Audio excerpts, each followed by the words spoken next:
kwa haraka haraka, alafu niende kumaliza. Waebrania 11:24 naanzia pale. Kwa imani Musa alipokuwa mtu mzima alikataa kuitwa mwana wa binti Farao.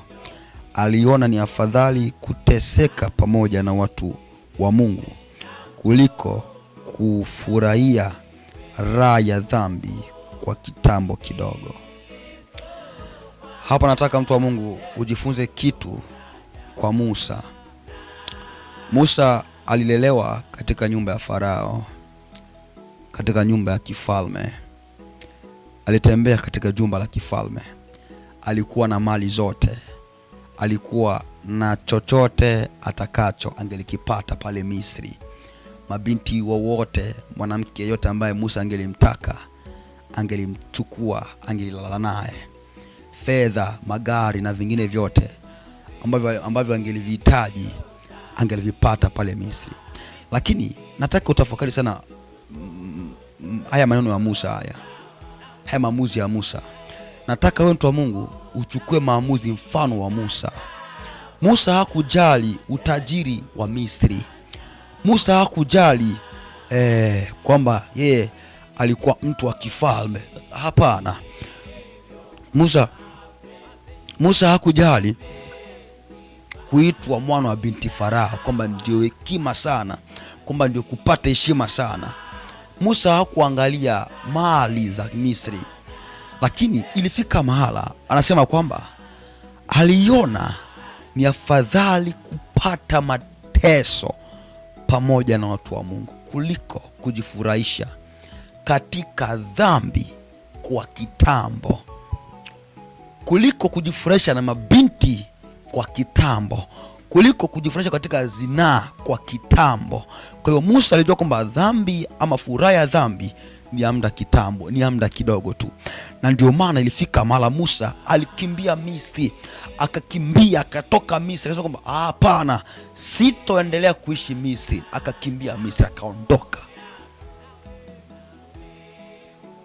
Kwamba jinsi gani furaha ya dhambi ilivyo ya muda mfupi sana. Ni kweli utafurahi dhambi ni kweli, dhambi kwa asilimia kubwa itakufurahisha. Na dhambi siku zote haikuoneshi destination ni utaishia wapi ama utafikia wapi ama madhara ya kile ukifanyacho ni yapi. Hapana. Dhambi inakufurahisha, dhambi inakufumba macho usiangalie mbele ama usione mbele. Lakini baada ya kutenda dhambi hiyo, matokeo sasa yanakuja, ningelijua.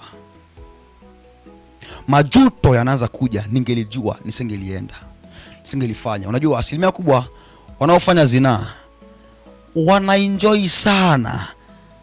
wanaenjoy sana kutembea na wake za watu, kutembea na waume za watu. Lakini madhara ya zinaa, watangukia ukimwi na kudharauliwa milele. Bwana asifiwe sana. Raha ya dhambi ni ya muda kitambo tu. Hata kama unajikuta kwamba wewe ni gangi, kwamba wewe ni mjanja namna gani, lakini furaha ya dhambi yoyote, dhambi haina urafiki na mtu awaye yote. Kwamba endeleeni kuonyana maadamu mpatapo nafasi. Sasa mimi ni mmoja kati ya watu ambao wataendelea kwa muda mrefu sana kupaza sauti kila siku kwa ajili ya dhambi za watu. Asilimia kubwa injili ni watu, injili ni kuhubiri watu. Injili yeyote ambayo haigusi maisha ya mtu yeyote, injili yote ambayo haigusi maisha ya watu, hiyo sio injili. Huko ni kuogopa kufa, ni kuogopa kulaumika. Lakini mwinjilisti, mtu wa mhubiri, ananyoosha mapito ya Bwana, kwamba ni sauti ya mtu aliyetoka nyikani. Anasema tengenezeni nyikani njia ya Bwana, yanyosheni mapito yake. Huyo ndio mtu wa Mungu. Lakini wa leo hawataki kugusia maisha ya watu, eti kwamba hapana, ila injili ni kugusia watu. Injili ni kugusia maisha ya watu. Leo tuna vijana wengi sana, kwa asilimia kubwa wengi sana lokole, na wapagani. Leo vijana wa Kikristo wanashiriki dhambi na wapagani. Leo vijana wa Kikristo wako kawaida sana. Mtu wa Mungu, mbinguni hakuingii Mkristo.